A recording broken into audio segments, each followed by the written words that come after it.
বিসমিল্লাহির রহমানির রহিম। প্রিয় দেশবাসী, আসসালামু আলাইকুম ওয়া রাহমাতুল্লাহি ওয়া বারাকাতুহু।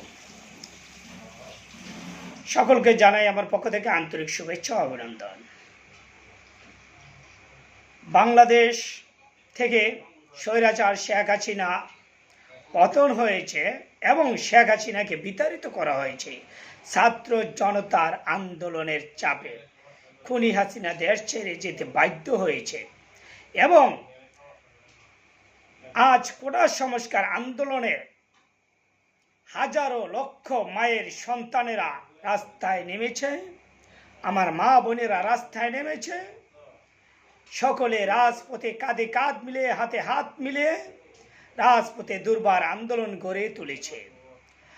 আজ এই কোটা সংস্কার আন্দোলনে শুধু ছাত্রদের আন্দোলন ছিল না, এটা ছাত্র জনতার দল মত নির্বিশেষে সকলে এই আন্দোলনে ঝাঁপিয়ে পড়েছিল স্বৈরাচার খুনি শেখ হাসিনার ফ্যাসিস্ট শেখ হাসিনার পতনের জন্য।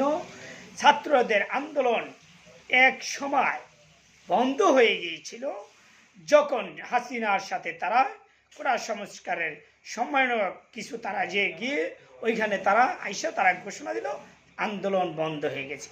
তখন আমাদের নেতা তারেক রহমানের নেতৃত্বে বিএনপির নেতা কর্মীরা সকলে ঝাঁপিয়ে পড়েন এবং ছাত্র জনতা রাজপথে নেমে আসেন।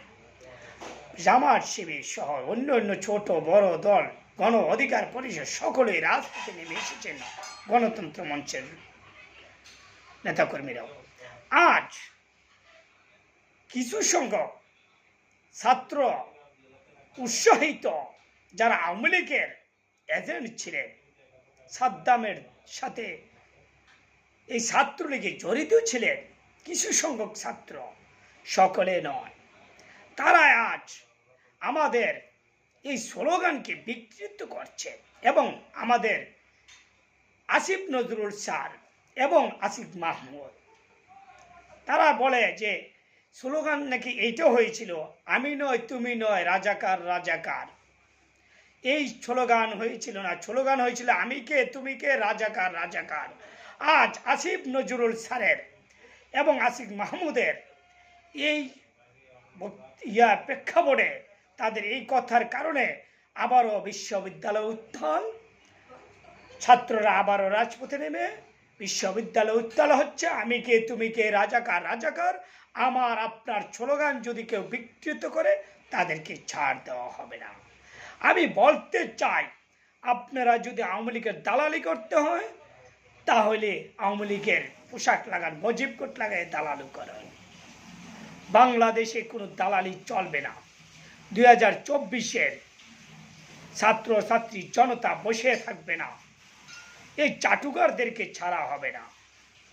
আপনারা আমাদের যেই হাজারো ভাইয়ের রক্তের বিনিময়ে এই স্বাধীনতা এসেছে, সেই স্লোগানকে আপনারা বিকৃত করতে পারবেন না। আপনারা যদি সেই স্লোগানকে বিকৃত করতে চান তাহলে আপনাদেরকেও দাঁত ভাঙা জবাব দেওয়া হবে। স্লোগান ছিল আমি কে তুমি কে রাজাকার রাজাকার। কে বলেছে? স্বৈরাচার স্বৈরাচার। আর আপনারা সেই স্লোগানকে কেন আপনারা বিকৃত করছেন? আপনাদের উদ্দেশ্য কি? আপনারা কি আওয়ামী লীগের সাথে আঘাত করেছেন নাকি আওয়ামী লীগের থেকে টাকা খেয়েছেন? না হলে এই স্লোগান কেন আপনারা বিকৃত করতে চাচ্ছেন সেই জবাব বাংলাদেশের জনগণের কাছে আপনারা দিতে হবে। আপনারা সেই জবাব দিতে হবে এবং বাংলাদেশের জনগণের কাছে আপনারা সেই জবাব দিতে হবে কেন আপনারা এই স্লোগান বিকৃত করতে চাচ্ছেন। আমি কে তুমি কে রাজাকার রাজাকার, আর আপনি বলছেন আমি নয় তুমি নয় রাজাকার রাজাকার। এই স্লোগান দেওয়া হয় নাই, স্লোগান হয়েছিল আমি কে তুমি কে রাজাকার রাজাকার। এই স্লোগান দিয়ে শেখ হাসিনার মঞ্চে কাপন ধরে শেখ হাসিনাকে বাংলাদেশ থেকে বিতাড়িত করতে আমরা বাধ্য করছি। আমরা শেখ হাসিনাকে বাংলাদেশ থেকে বিতাড়িত করছি, আর আজকে আপনি আমাদের স্লোগানকে আপনি বিকৃত করছেন। আপনাদের বাংলাদেশের জনগণের কাছে আপনাদের ক্ষমা চাইতে হবে, না হলে আপনাদেরকে এই দেশ থেকে বাধ্য করা হবে পালিয়ে যাওয়ার জন্য। তো সবাই ভালো থাকবেন।